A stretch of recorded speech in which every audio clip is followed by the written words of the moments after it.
It was a gift to the sketch writers, the first state visit by a Saudi monarch in 20 years, and it sounded as if Darth Vader himself was on his way to Horse Guards Parade.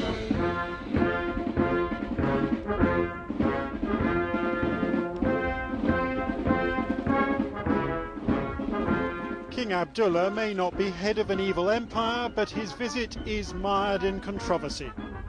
Gordon Brown said last month that human rights are universal, but will he dare say that to the monarch of a country where torture is routine? The think tank is claiming tonight that the kingdom is sending out a message of hate. These books allegedly funded by the Saudis and then distributed to British mosques. Books stating that homosexuals should be burnt or stoned and thrown from mountaintops, adulterers stoned, contraception described as a plot against Muslim and Arab peoples everywhere. The Muslim World League is financed by Saudi Arabia to promote Islam. Its director was among those greeting King Abdullah yesterday. He told me his books condemn terrorism and that he doesn't promote extremist views. It says on page 46, the woman and the man guilty of illegal sexual intercourse flog each of them with 100 strips. I mean, that's pretty extreme, isn't it? We won't discuss Islamic rulings. If that's what the Quran says, I won't object to it.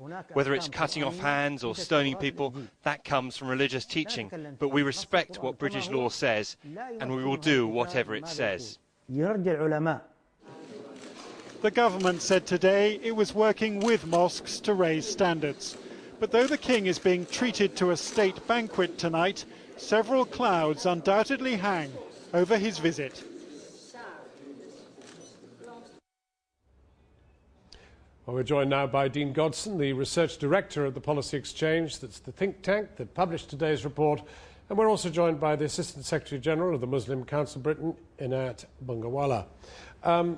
First of all, Dean Godson, what persuades you that, that this literature really is extreme, and indeed that Saudi Arabia is behind it? Well, because it has the mark of the kingdom on it, the Saudi Ministry of Education, the Ministry of Religious Affairs, many of the official Saudi religious establishments. Everything in the report, including the mosques which are mentioned it and which are linked to Saudi Arabia, these are claimed on the mosques' own websites. And how hard do you have to search to find extremism? You have to work overtime? Not very hard in some cases. In other cases, a little further time where there is so-called sort of stuff under the counter. What gives you the greatest concern, for example?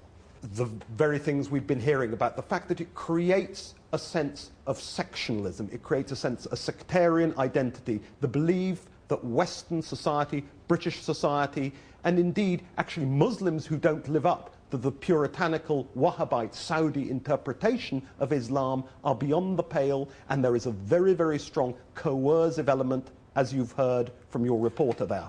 Well, Mr. Bungawala, that's exactly what the Saudis believe. It's the Wahhabists in Saudi Arabia, which are the royal family and those who follow that particular brand of Muslim believe, isn't it? Well, John, we live in a democratic society, an open society, where we are proud that we allow a whole range of books to be sold, provided that they do not break the law. Now, if Saudi Arabia, which is admittedly a very influential power, lots of oil, lots of money, of course it's going to use some of that money to promote its own official interpretation of Islam. What is the objection? We don't object to anyone publishing their books, as long as it's within the law. Well, some of it may be on the verge of actually not being, well, in terms of law, well, let's talk about general calls for homosexuals to be thrown from mountains. No, it hasn't broken the law. The fact is that it creates a sense of sectarianism. We are desperate in this country for more social cohesion. Well, I mean, and it creates an utter sense of But preaching sectarianism has not been, I mean, heavens, that was going on in Northern Ireland long before and you we were know born. better than anyone, John, the terrible damage which it caused in Northern Ireland. But it's not illegal.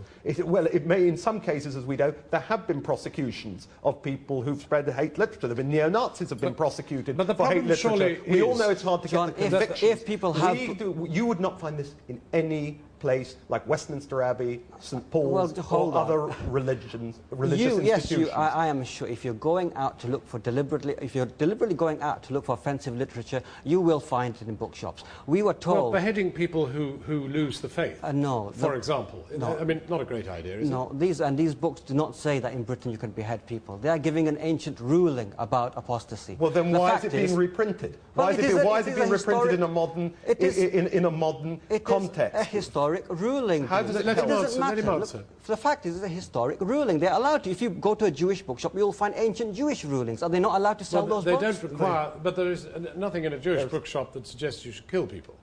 You will find passages which tell you that ancient tribes were slaughtered. Men, women and children were slaughtered in a historical genocide context, but this is advocating Similarly, current. Well, they do not advocate. They do not advocate. No, they do not advocate in Britain that these laws should be implemented. Absolutely not.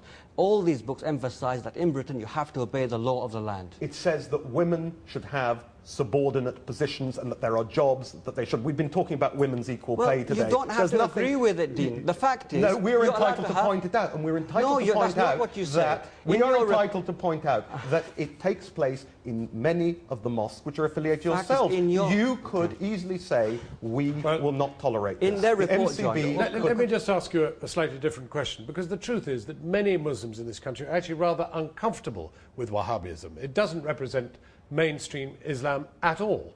And in a sense, you accept it in these mosques because you get the money from the Saudis. They back extreme madrasas here and in Pakistan, and it's very difficult to resist that money. And if you can get money and you agree to put books you don't approve of in the bookshop, you get the money. Well, there are many different interpretations of the faith of Islam, and Britain is no different. We've got over 2 million Muslims here following many different strands of the interpretation of which Islam. Wahhabism would be very, very minor. Yes, I would agree with you.